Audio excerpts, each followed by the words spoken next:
Assalamualaikum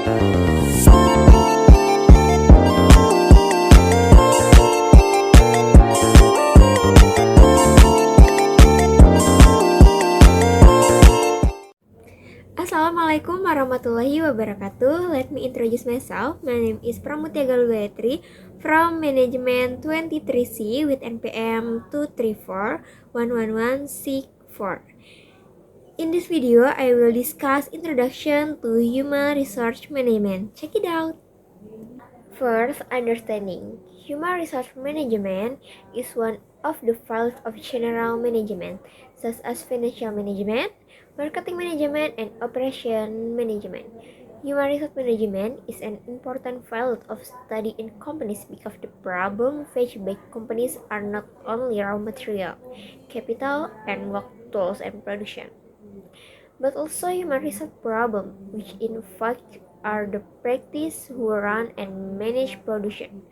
Factor the same time is the goal of the production activity itself.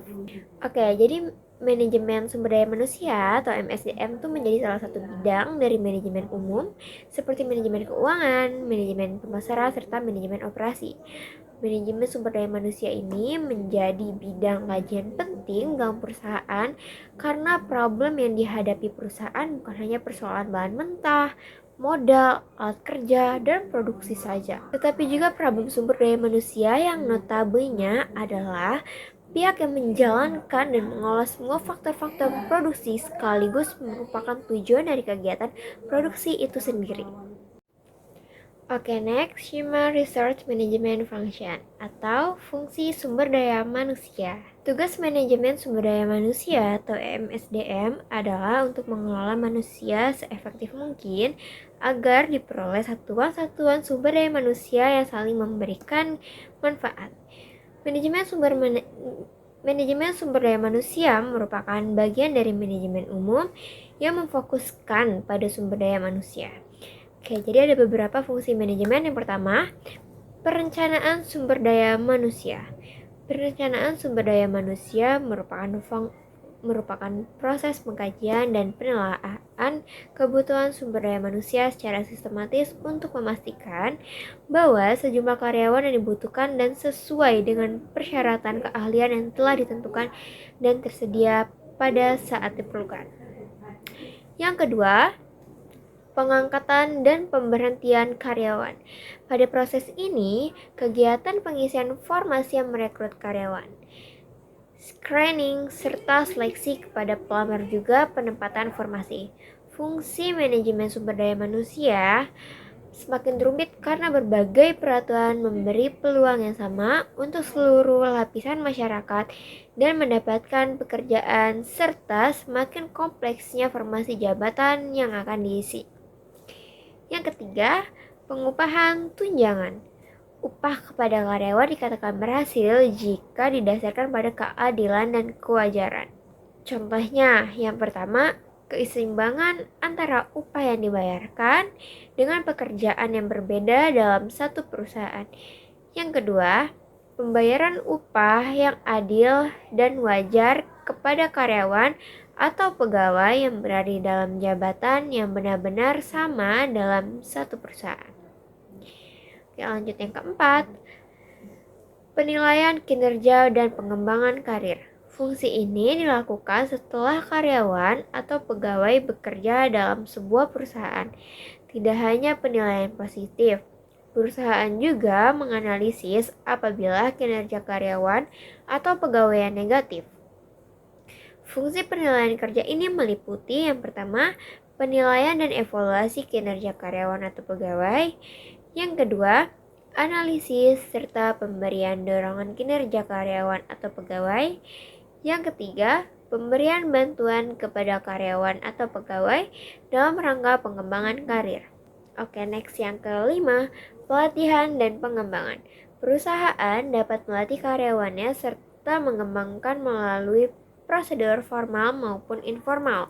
Prosedur formal itu bisa dilakukan dengan pengenalan jabatan baru atau sebagai alat untuk mengikuti perubahan secara teknologis. Sedangkan informal bisa berlangsung di tempat kerja dan diadministrasikan oleh karyawan yang senior. Yang keenam, keselamatan, dan kesehatan kerja.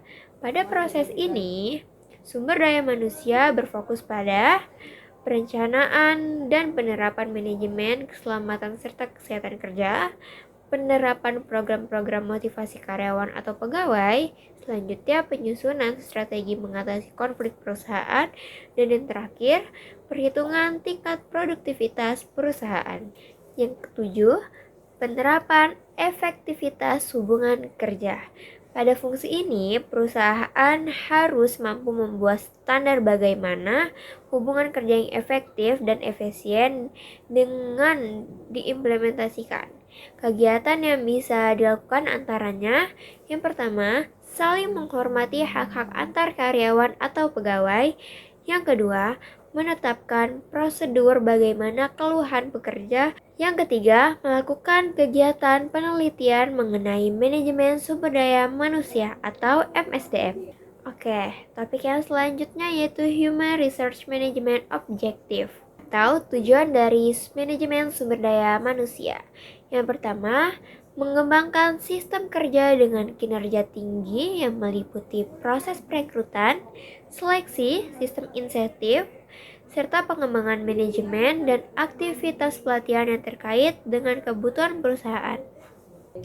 Mengembangkan praktik manajemen dengan komitmen tinggi yang menyadari bahwa karyawan atau pegawai adalah stakeholder dalam perusahaan yang bernilai dan membantu mengembangkan iklim kerjasama dan kepercayaan bersama. Yang ketiga, memastikan bahwa persamaan kesempatan tersedia untuk semua. Artinya, ada keterkaitan saling menguntungkan antara perusahaan dengan yang karyawan. Yang keempat, memastikan bahwa karyawan atau pegawai dinilai serta dihargai atas apa yang telah dikerjakan dan dicapai. Yang kelima, mempertahankan serta memperbaiki kesejahteraan fisik serta pegawai atau karyawan. Yang keenam, menciptakan iklim yang humanis, harmonis, serta produktif yang dapat dipertahankan antara manajemen dengan karyawan atau pegawai. Oke, topik yang terakhir yaitu Benefit of Human Resource Management atau manfaat manajemen sumber daya manusia.